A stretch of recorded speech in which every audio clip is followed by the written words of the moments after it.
So good morning everybody. Welcome back to the financial management class.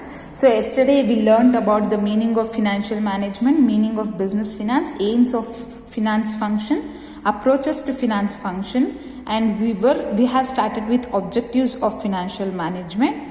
So we have learned about profit maximization, advantages of profit maximization and disadvantages of profit maximization. Today we will learn about what is wealth maximization. What are the advantages of wealth maximization and about other objectives.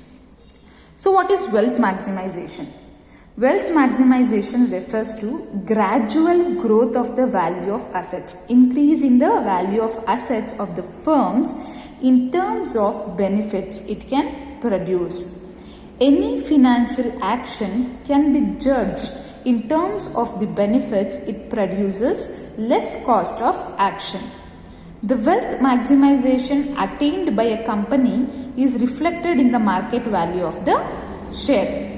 In short term, it is the process of creating wealth of an organization. This will maximize the wealth of shareholders. So, how wealth is symbolically represented? Wealth. It is represented as W0 is equals to NP0. What is W0? W0 is nothing but wealth of the firm. Wealth of the firm. Then what is N? N is nothing but number of share owners. Number of share owner. And what is P0? P0 is nothing but price per share in the market. Price per share in the market. So this is the meaning of wealth maximization. So now let us learn what are the advantages of wealth maximization. So the first advantage is wealth maximization is a clear term. It is not like the profit maximization. Wealth maximization as a clear term. Like we can here say like that it as a present value of cash flows is taken into consideration. So wealth maximization is a clear term. The second advantage is that it considered the concept of time value of money. Present cash inflow and cash outflows helps the management to achieve the overall objective of the company. Understood? The value of money, the present cash inflow and the cash outflow helps the management to achieve the overall objective of the company. And this wealth maximization concept is universally accepted. That is the third advantage. And the next advantage is it guides the management in formulating a consistent, strong dividend policy to reach maximum returns to equity shareholders. So this is the fourth advantage. And the next fifth advantage is it considers the impact of risk factor, whereas the profit maximization doesn't consider the risk factor, but the wealth maximization considers the impact of risk factor. So these are the specific objectives of financial management.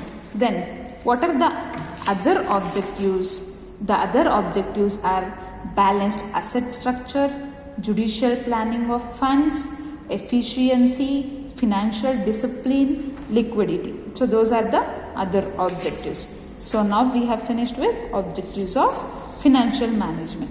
So now next let us see about what are the functions of financial management.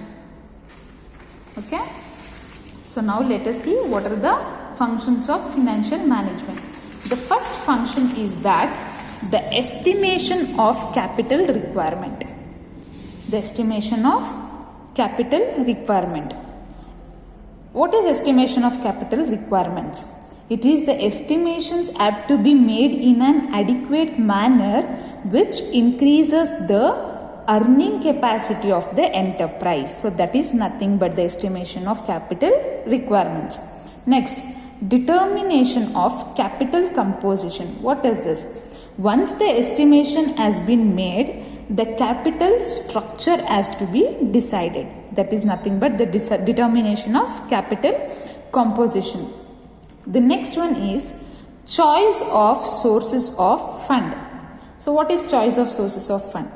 A company has many choices when it comes to choices of sources of funds, like issue of shares, issue of debentures, or whether to take loan from banks and financial institutions, or public deposits to be drawn like in a form of bonds, like that.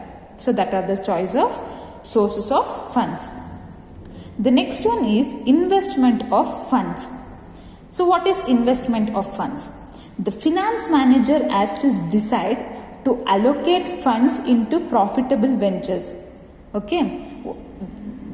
We have to invest our money in such avenue that it should give profit to the company, so that there is safety on investment and regular return is possible. What is disposal of surplus? Next one. The disposal of surplus is nothing but the net profits decision has to be made by the finance manager. This can be done in two ways. One is the dividend declaration and one is the retained profits.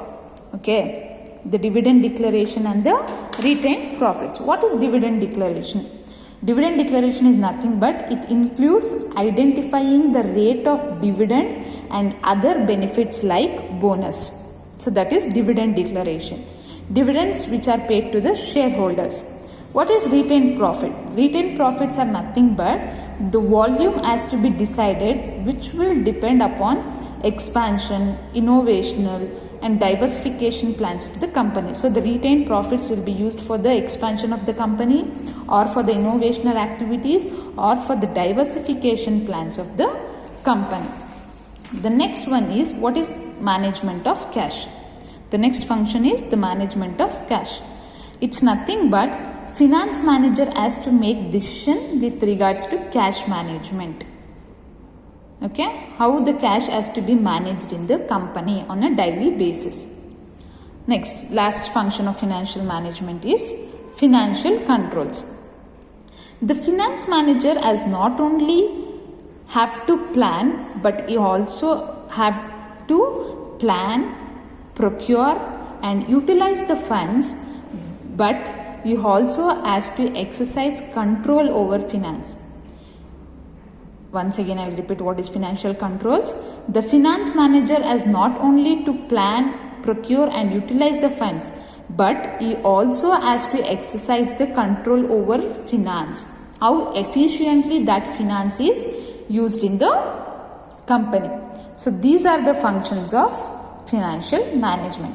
So we have learned about meaning of financial management, meaning of business finance, aims of finance function, approaches to finance function, objectives of financial management and functions of financial management. We are completed with financial management.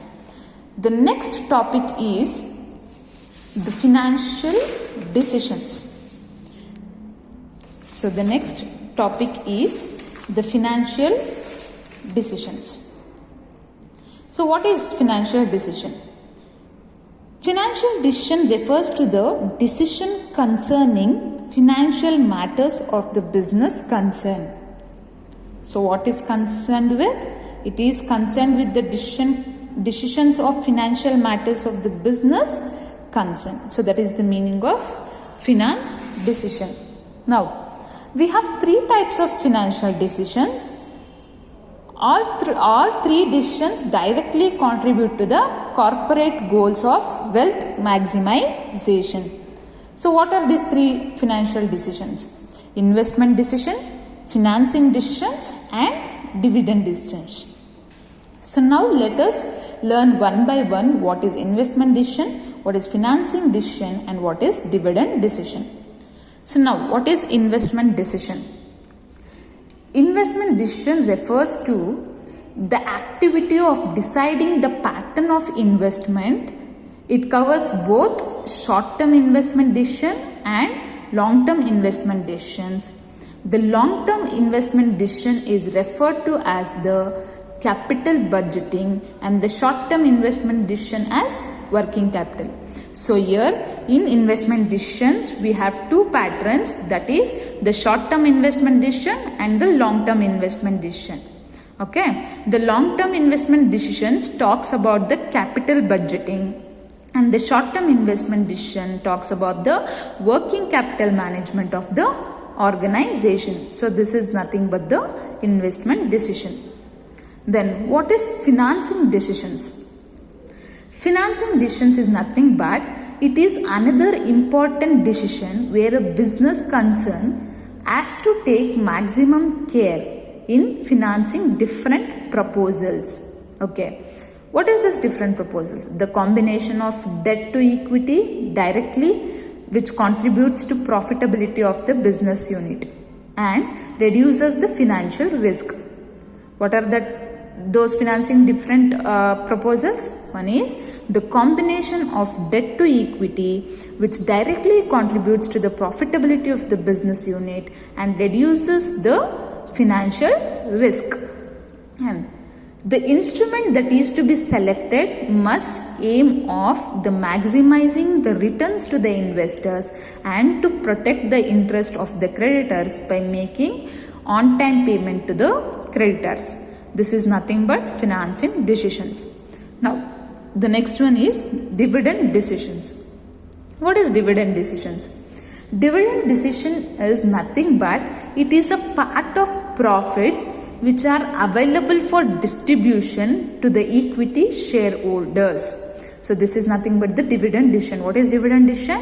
It is a part of profits which are available for distribution to equity shareholders. So now, payment of dividends should be analyzed in relation to the financial decision of the firm. Okay? Then the company can distribute profits as dividends to the ordinary shareholders without retaining the profit, or to retain all the profits, or to keep a part of profit in the business and distribute the remaining among the shareholders. How the dividend decisions can be made? Either the dividends can be distributed to the equity shareholders, or the entire thing they can keep it as retained profits, or a part can be kept it as a retained profits and the part can be given to the shareholders as a dividend. So these are the financial decisions. So this is all about the financial decision. In the next class we will learn about what is financial planning. Okay, thank you.